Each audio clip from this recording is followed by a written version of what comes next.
As-tu déjà remarqué combien de batailles tu as menées pour des personnes qui ne feraient jamais la même chose pour toi?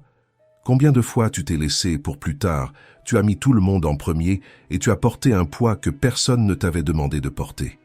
Peut-être que ta fatigue vient justement de là, pas d'un manque de force, mais du fait que tu utilises toujours cette force loin de toi. Quand tu recommences à tourner ton attention vers l'intérieur, quelque chose change vraiment. Ton esprit arrête de courir derrière ce qui est impossible à contrôler, et il commence à s'occuper de ce qui compte vraiment. Le stoïcisme rappelle une chose simple, tu n'as pas besoin de gagner toutes les batailles, tu as seulement besoin d'arrêter de te battre dans celles qui n'ont jamais été les tiennes.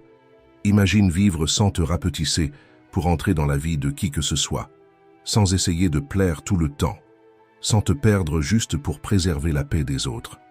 Imagine revenir vers toi, retrouver ton propre centre et sentir qu'il y a toujours eu en toi bien plus de force que tu ne l'imaginais. C'est ce pouvoir-là que je veux que tu réveilles aujourd'hui. Le pouvoir de choisir où placer ton énergie, ton attention et ta paix. À partir de maintenant, tu vas apprendre à répondre à la vie avec plus de clarté, plus de calme et plus de maturité. Tu vas apprendre à protéger ce que tu ressens et à suivre ton chemin sans t'abandonner. Les pratiques de cette vidéo vont transformer le chaos en concentration, l'anxiété en présence et la confusion en direction pour que tu arrêtes de courir derrière le monde et que tu commences enfin à vivre ta propre vie. Parce que quand tu choisis de te concentrer sur toi, tout autour de toi change et tu commences enfin à vivre avec vérité et avec force. 1. Aime-toi en premier. Tu as déjà remarqué à quel point l'esprit peut devenir un ennemi quand tu commences à douter de toi. Trop penser t'épuise, déforme tout, crée des problèmes qui n'existaient pas et te convainc que tu es plus petit que ce que tu es vraiment. Et le pire, c'est que ce processus est silencieux.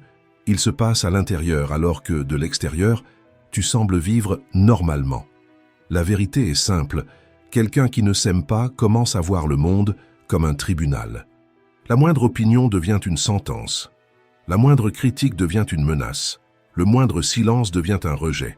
Et comme ça, tu remets ton estime de toi entre des mains qui n'ont jamais su la tenir. Les stoïciens comprenaient ça mieux que personne. Cicéron disait que l'âme tombe malade quand elle cherche trop l'approbation, parce que la validation extérieure, c'est comme l'eau de mer, plus tu en bois, plus tu as soif. C'est pour ça que dépendre des autres pour se sentir assez est un chemin sûr vers l'anxiété, la comparaison et l'épuisement émotionnel. Imagine maintenant une scène. Vivre en cherchant de la confirmation, c'est marcher en portant un miroir lourd sur le dos. Chaque pas sert à vérifier si ton reflet plaît à quelqu'un, si l'angle est bon, si le monde approuve. Et le prix de tout ça est élevé. Tu disparais dans ce reflet et tu oublies le visage qui existe derrière la vitre. Mais il existe un retournement puissant, peut-être un des plus transformateurs de la vie. Tout change quand tu décides d'être ton propre point d'appui. Quand tu te traites avec respect, tu arrêtes d'accepter des miettes. Quand tu t'écoutes, tu arrêtes de chercher du bruit dehors. Quand tu te valorises, tu arrêtes de mendier de la présence, de l'amour ou de la reconnaissance. Et le monde le remarque. Tu marches autrement, tu parles autrement, tu choisis autrement. Parce que quelqu'un qui s'aime ne supplie pas, ne se rétrécit pas, ne fait pas d'efforts pour tenir dans des espaces qui n'ont jamais été faits pour lui. Il vit avec une paix tellement authentique que personne ne peut la contrefaire. La pratique stoïque résume ça avec précision. Ne cherche pas le bon chez les gens. Cherche des gens bons. Des gens qui ajoutent, pas qui prennent. Des gens qui respectent, pas qui utilisent. Des gens qui inspirent, pas qui blessent. Pas parce que tu as besoin d'eux, mais parce que tu as enfin appris à ne plus t'abandonner toi-même. Et quand la pensée commence à te saboter, rappelle-toi ceci. Tout ce qui traverse ton esprit ne mérite pas de devenir une vérité. Une grande partie de la souffrance humaine naît de pensées qui n'auraient jamais dû être cultivées. Si cette leçon a du sens pour toi, écris ici dans les commentaires « Je choisis de m'aimer ». Écrire ça est plus qu'un geste. C'est le début d'une nouvelle posture intérieure. Une qui n'a pas besoin d'applaudissements, de validation ou de présence extérieure pour exister. Parce que, le jour où tu te traites avec amour, le monde apprend à te traiter avec respect. 2. Ne t'abandonne pour personne. Tu as déjà remarqué comment on commence à disparaître petit à petit quand on essaie de retenir quelqu'un qui ne fait même pas le minimum pour rester. C'est dans ces détails-là qu'on se perd, dans les petits « tout va bien » qui ne vont pas bien du tout, dans les silences qui avalent ta propre voix, dans les concessions qui disent « ce n'est pas grave », alors qu'en réalité ça l'est, et beaucoup. La vérité est simple et douloureuse. Tu peux te perdre toi-même en essayant de ne pas perdre quelqu'un. Et ça arrive toujours de la même façon.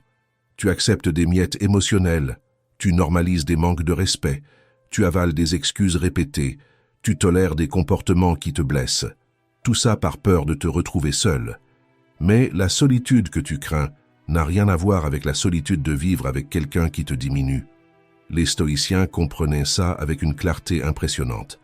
Pour eux, la tolérance n'est pas une vertu quand elle coûte ta propre dignité.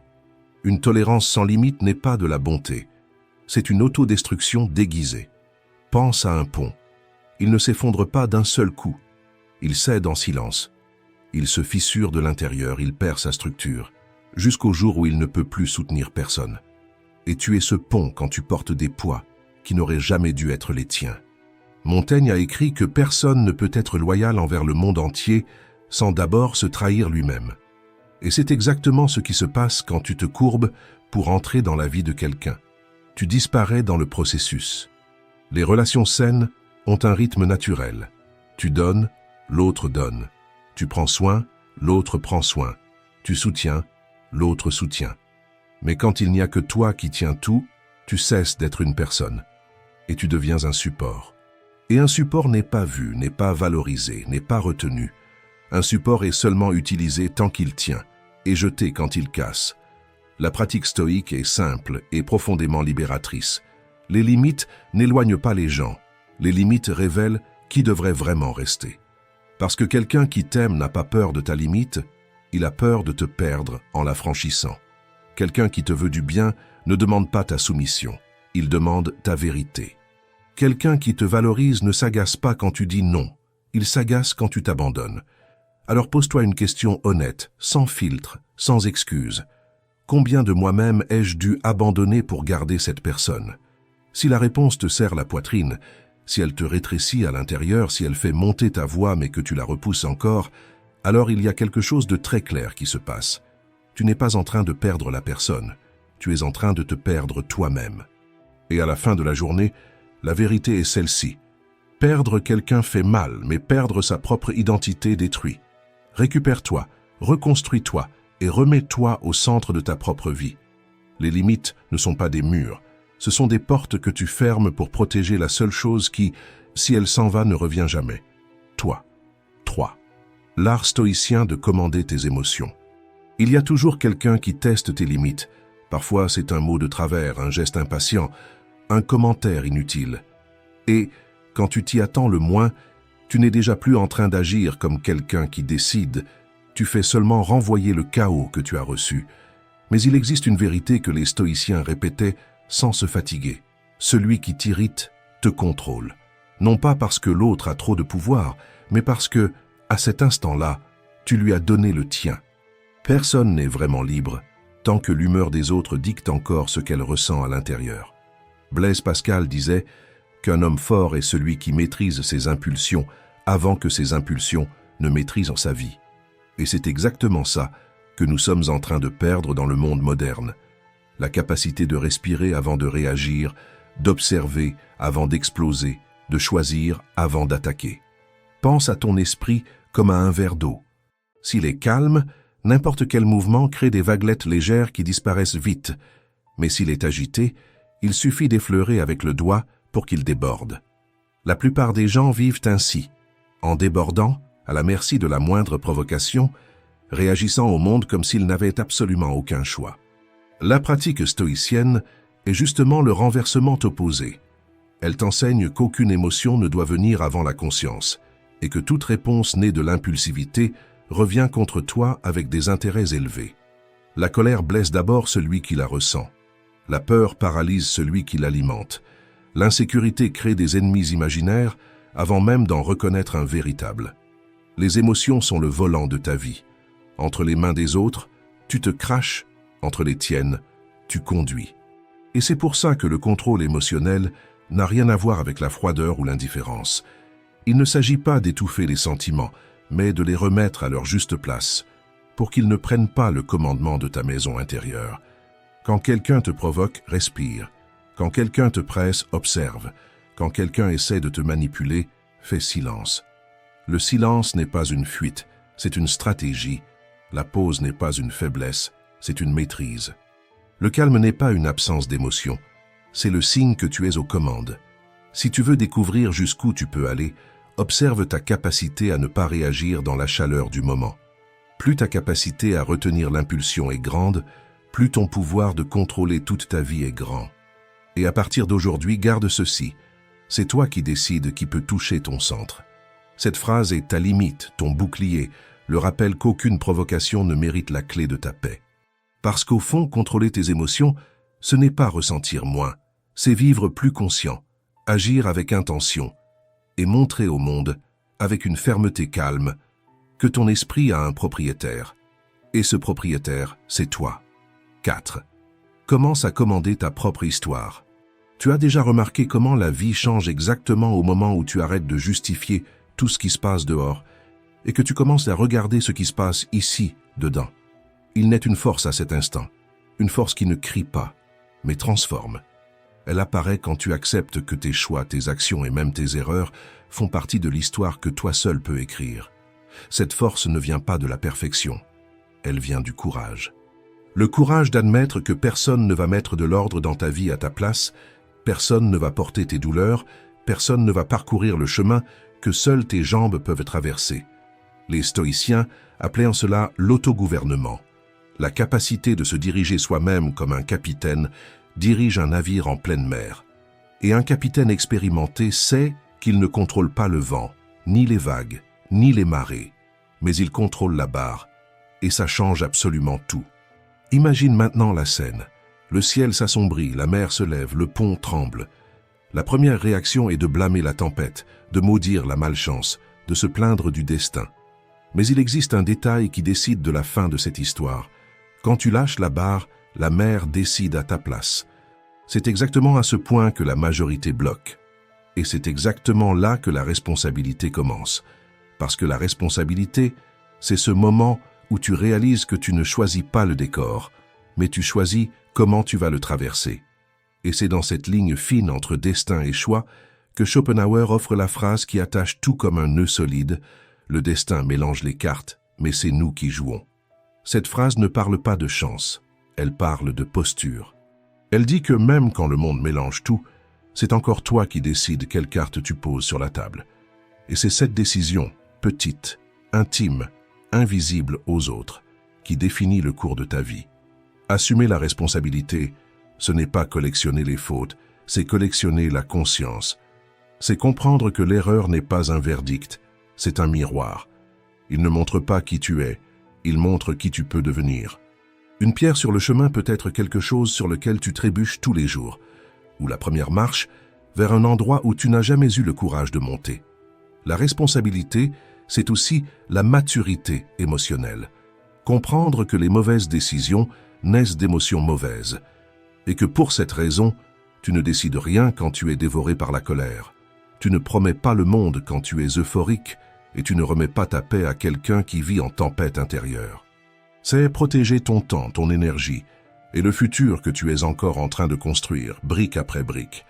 Et il existe une vérité qui fait mal, mais qui libère. Tu es la seule personne capable de ruiner ou de sauver ta vie. Ce n'est pas ton partenaire, ce n'est pas ta famille, ce n'est pas ton patron, ce n'est pas ton passé. C'est toi, avec les habitudes que tu nourris, avec les silences que tu acceptes, avec les choix que tu fais quand personne ne te regarde. Assumer la responsabilité, c'est arrêter d'attendre que quelqu'un vienne avouer une faute qu'il n'avouera jamais. C'est reconnaître ta dignité, même quand d'autres ne la reconnaissent pas. C'est dire non quand on attend ta reddition. C'est choisir ce qui te renforce, pas ce qui t'anesthésie. Et avant de blâmer qui que ce soit, il existe une question qui fonctionne comme une boussole. Qu'est-ce qui est vraiment entre mes mains maintenant? Quand cette question devient une habitude, tout change. Les opinions perdent leur pouvoir, les distractions perdent leur force, la peur perd sa voix, et tu commences à marcher avec une solidité qui ne dépend de l'approbation de personne. Assumer la responsabilité, c'est ça. Être ton propre sol, ton propre nord, ton propre commandant. C'est le moment où tu arrêtes d'attendre que la vie te porte et que tu décides de porter ta propre vie avec tes deux mains. 5. Arrête de raconter tes problèmes à n'importe qui. Tu as déjà remarqué comme certaines douleurs grandissent quand on les confie aux mauvaises mains? Tout le monde qui t'écoute ne te comprend pas. Et tout le monde qui semble s'intéresser à toi ne s'y intéresse pas vraiment. C'est une des vérités les plus dures de la vie adulte et l'une de celles qui te sauve le plus d'énergie quand enfin tu la comprends.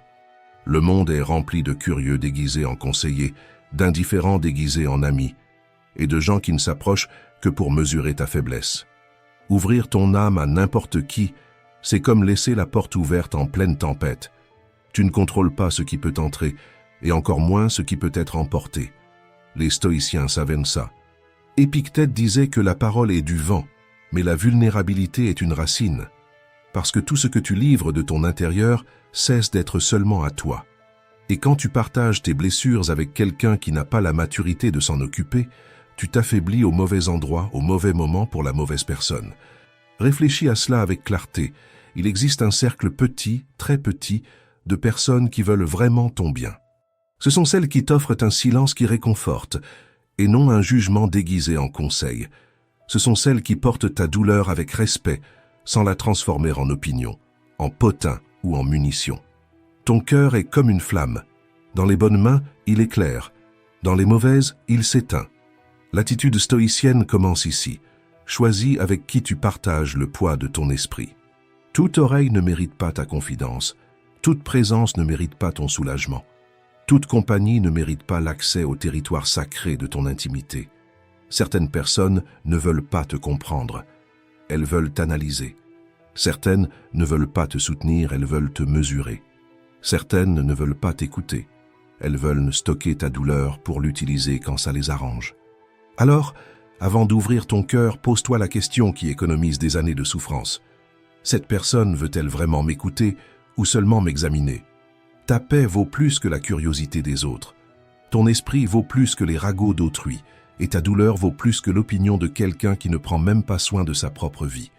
À partir de maintenant, agis comme le gardien de ta paix. Tu ne dois d'explication à personne, tu ne dois d'accès à personne, et tu n'as pas besoin de transformer ta vulnérabilité en spectacle pour plaire à qui que ce soit. Tu te renforces quand tu sélectionnes, tu grandis quand tu observes, et tu te libères quand tu comprends que ton intimité n'est pas un divertissement, c'est un territoire sacré. 6. Ta bonté n'est pas une permission pour que quiconque te fasse du mal. Tu as déjà remarqué comme certaines personnes n'apparaissent que lorsqu'elles ont besoin de quelque chose, mais disparaissent quand c'est toi qui es épuisé. Ce n'est pas une coïncidence, c'est un schéma, et la vie, quand elle veut t'enseigner, répète le schéma jusqu'à ce que tu le vois. C'est ainsi qu'émerge une vérité dure et libératrice. Quelqu'un qui ne connaît pas sa propre valeur devient un terrain fertile pour ceux qui cueillent tout et ne plantent jamais rien. Il existe un type de personne qui n'est pas à tes côtés, mais seulement à portée de ce que tu offres. Elle ne cherche pas toi, elle cherche ton utilité. Et si tu ne fais rien, ce cycle te pompe, te vide et t'épuise, jusqu'à ce qu'il ne reste plus rien de toi pour toi-même. Les stoïciens avertissaient déjà à ce sujet. Cicéron disait que la vraie bonté exige de la sagesse, parce qu'une bonté sans discernement cesse d'être une vertu et devient une permission pour l'abus, pour le mépris, pour le parasitisme émotionnel. La métaphore est simple et douloureusement juste. Être bon ne signifie pas être un sol, parce que quelqu'un qui vit comme un sol est piétiné jusqu'à perdre sa propre forme. Ce n'est pas pour endurcir ton cœur. C'est pour filtrer, pour garder le meilleur de toi pour ceux qui offrent aussi le meilleur d'eux-mêmes. La bonté est sacrée, mais elle ne fleurit que lorsqu'elle est plantée en terrain fertile, et jamais là où il y a de la cupidité, de l'égoïsme ou de l'indifférence. Demande-toi avec sincérité, cette personne prend-elle soin de moi comme je prends soin d'elle, ou se contente-t-elle de récolter ce que je laisse tomber? Si la réponse te dérange, ce n'est pas du drame, c'est un diagnostic. Tu n'es pas là pour être exploité, tu n'es pas là pour porter des adultes sur ton dos, tu n'es pas là pour mendier la reconnaissance de quelqu'un qui ne reconnaît même pas sa propre ombre. Les limites n'éloignent pas les gens, elles éloignent les abus. Les limites ne ferment pas des portes, elles ferment des blessures. Les limites ne te rendent pas froid, elles te rendent entier. Et oui, déclarer que ta bonté a une limite n'est pas de l'arrogance, c'est de la maturité. Parce que quand tu apprends à protéger ton énergie, tu arrêtes de te donner par peur, par culpabilité ou par habitude. Et tu commences à offrir ta présence avec conscience, et seulement à ceux qui méritent vraiment d'être proches. Et il existe une dernière vérité qui doit être dite avec toute la tranquillité du monde. Tu n'es pas venu au monde pour être utilisé, tu es venu pour être vu. Et quelqu'un qui ne voit pas ta valeur ne mérite pas le privilège de ta présence. 7. Renforce ton esprit. C'est la seule partie de la vie que tu contrôles vraiment. Tu as déjà remarqué comme certaines personnes s'épuisent à essayer de tout contrôler autour d'elles, l'opinion des autres, le comportement d'autrui, le destin, ce qui peut arriver demain, et même ainsi, restent perdues à l'intérieur. C'est parce que toute douleur commence au même endroit, quand on essaie de dominer ce qui n'a jamais été entre nos mains, alors qu'on ignore ce qui l'a toujours été, notre propre esprit. Les stoïciens comprenaient cela avec une clarté brutale. Ils savaient que contrôler le monde est impossible, mais se contrôler soi-même est non négociable pour celui qui veut vivre avec paix, direction et dignité. C'est pour ça qu'Épictète disait « La clé de la liberté est de te concentrer uniquement sur ce qui dépend de toi. » Et ce qui dépend de toi commence exactement là où tout le monde fuit. Tes pensées, tes interprétations, tes choix, ton caractère. Pense à ton esprit comme au gouvernail d'un navire. Si tu abandonnes le gouvernail, n'importe quelle vague t'emporte loin de toi-même. Mais quand tu tiens le gouvernail, même pendant la tempête, tu ne contrôles pas la mer, mais tu as une direction, et c'est ça qui sauve. Travailler ton esprit, c'est ce geste silencieux et puissant de reprendre le gouvernail au moment où tout essaie de te tirer hors de ton axe. C'est apprendre à filtrer ce qui entre, transformer ce qui reste, et faire taire ce qui t'éloigne de celui que tu veux devenir. Et la vie ne va pas faciliter. Certains ne se souviendront que de tes erreurs, d'autres déformeront tes intentions, et beaucoup ne remarqueront même pas ton effort. Mais la vie ne te demande jamais « est-ce qu'ils ont approuvé ?» La vraie question est « as-tu été fidèle à ton caractère ?» Parce que lorsque tu vis pour plaire, le monde t'utilise. Quand tu vis en essayant de tout contrôler, le monde te déçoit, mais quand tu commences à te contrôler toi-même, le monde ne te renverse plus. Une flamme ne contrôle pas le vent, mais elle contrôle sa propre intensité. Et c'est ça qui la maintient allumée, même quand tout souffle contre. La pratique est simple et profonde. Observe tes pensées avant de leur obéir, questionne tes réactions avant de les renvoyer au monde, et reste fidèle à tes valeurs, même quand personne ne te regarde. Le perfectionnisme paralyse, la comparaison vide, le manque de direction te fait errer, pas vivre. Mais quand tu travailles ton propre esprit, tu récupères 3 forces que personne ne peut te voler. La clarté, la présence et la fermeté. Tu cesses d'être quelqu'un qui réagit au monde et tu deviens quelqu'un qui construit son propre monde de l'intérieur. Tu cesses d'être quelqu'un qui implore et tu deviens quelqu'un qui décide. Tu cesses de survivre et tu commences à t'éveiller. Parce qu'au fond, il existe une différence immense entre vivre perdu et vivre conscient du gouvernail qui est déjà entre tes mains. 8. Le pardon libère ton cœur et ouvre la voie au présent. Tu as déjà remarqué comme le ressentiment prend de la place en toi, même quand le monde dehors continue d'avancer. Garder des rancœurs, c'est comme porter un sac à dos rempli de pierres pendant des kilomètres. Au début, ça semble supportable, mais avec le temps, chaque pas devient plus lourd, plus lent, plus douloureux. Les stoïciens comprenaient profondément cela. Pour eux, la souffrance ne naissait pas de l'événement en lui-même, mais du lien émotionnel que nous créons avec lui. Et c'est pour ça que le pardon n'est pas un cadeau pour l'autre, c'est un sauvetage de toi pour toi-même. Pense-y ainsi, le ressentiment est une chaîne attachée à ta cheville.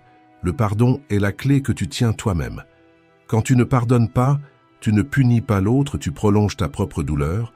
Le passé te tire en arrière comme une ancre, et tu essaies d'avancer en portant quelque chose qui aurait déjà dû rester au fond de la mer. Nietzsche a écrit quelque chose de puissant. La mémoire garde, mais le cœur n'a pas été fait pour stocker du poison. Et c'est exactement ce que la rancœur devient quand elle reste trop longtemps. Un poison lent, silencieux, qui ronge ta paix et empoisonne tes jours. Le pardon n'efface pas ce qui s'est passé. Il enlève seulement au passé le pouvoir qu'il avait sur toi. Il te rend ton énergie, nettoie le champ de ton esprit et ouvre l'espace pour ce qui compte vraiment, présence, clarté et direction. La pratique stoïcienne est simple. Pardonner, ce n'est pas justifier, c'est libérer. Ce n'est pas se réconcilier, c'est lâcher. Ce n'est pas revenir en arrière, c'est avancer. Demande-toi, qu'est-ce que je porte encore en moi et qui ne mérite plus de vivre en moi? Et quand cette pensée vient, rappelle-toi, ce n'est pas de la faiblesse de lâcher ce qui t'a blessé, c'est de la maturité émotionnelle. Celui qui porte tout souffre davantage, celui qui libère respire. Si cette vidéo te parle maintenant, écris dans les commentaires « Je choisis d'être léger ». Cette phrase est un engagement silencieux avec ta paix. C'est toi en train de dire à toi-même que ton histoire ne sera pas menée par des douleurs anciennes. Le pardon est la porte. La légèreté est le chemin et la liberté commence quand tu décides enfin de la franchir. 9. Le vrai bonheur naît en toi. Tu as déjà remarqué comme la vie devient plus légère quand tu comprends enfin que rien de ce qui se passe à l'extérieur n'a de pouvoir absolu sur ce qui se passe à l'intérieur de toi. La liberté que tant de gens poursuivent ne se trouve pas dans les gains matériels, ni dans les compliments, ni dans des circonstances parfaites. Elle naît de la vertu, de la clarté et de la manière dont tu choisis d'interpréter le monde. Les stoïciens répétèrent toujours quelque chose qui paraît simple, mais qui change absolument tout. Il n'y a pas de bonheur possible tant que tu es esclave de ce que tu ne contrôles pas. Tu ne peux pas avoir un cœur léger tant que ton esprit est plongé dans un puits d'anxiété, de peur et de frustration. Et presque toujours, ce puits est creusé par des attentes irréelles, des comparaisons silencieuses et des tentatives désespérées de dominer ce qui n'a jamais été ta responsabilité. Pour développer une force morale invincible, tu dois traverser et non éviter les circonstances qui sont au-delà de ton contrôle. Seule une personne qui apprend à garder ferme ce qui est à elle devient forte, même quand le monde se déplace d'une manière qu'elle n'a pas choisie. Pense-y ainsi, ton esprit est comme une maison. Tu ne décides pas quand il pleut ou quand il vente dehors, mais tu décides qui entre, ce qui reste et ce qui doit être retiré pour que l'environnement reste vivable. Le vrai bonheur naît de cette porte intérieure que toi seul contrôles. Et ici, Marc Aurèle nous offre une des idées les plus puissantes de la philosophie antique. La vie est opinion. Pas opinion au sens superficiel, mais au sens profond. Ce que tu penses du monde façonne le monde dans lequel tu vis. Ton jugement crée ton expérience. Ton interprétation crée ta réalité émotionnelle. Ta vision intérieure définit la qualité de ta journée. C'est pour cela que ton bonheur dépend de 3 forces qui sont entièrement entre tes mains et entre celles de personne d'autre. Ta volonté, qui décide ce que tu choisis de nourrir. Tes jugements, qui interprètent ce qui se passe autour de toi, et l'usage conscient que tu fais de ces jugements, qui détermine comment tu agis face à la vie. Quand tu gouvernes ces 3 forces, la vie cesse d'être un champ de bataille et devient un chemin que tu peux parcourir avec sérénité, présence et fermeté. Le vrai bonheur ne se trouve pas dans 2 mains, ni dans la reconnaissance, ni dans l'absence de problème. Il se trouve dans la manière dont tu réponds au moment présent, dans la manière dont tu choisis de penser, de choisir, de ressentir et d'agir. Parce qu'au fond, le bonheur n'est pas quelque chose que tu trouves, c'est quelque chose que tu construis. Il n'est pas dans les événements, il est dans l'interprétation que tu en fais. Il n'est pas dans le monde, il est en toi. Il n'est pas là dehors, il est dans le seul endroit où tu as toujours eu du pouvoir, dans ton propre esprit. Merci d'être resté jusqu'au bout. Si cette vidéo t'a aidé à voir les choses sous un autre angle, je t'invite à t'abonner à la chaîne. Ici, nous continuons ensemble à réfléchir, à grandir et à construire la force intérieure.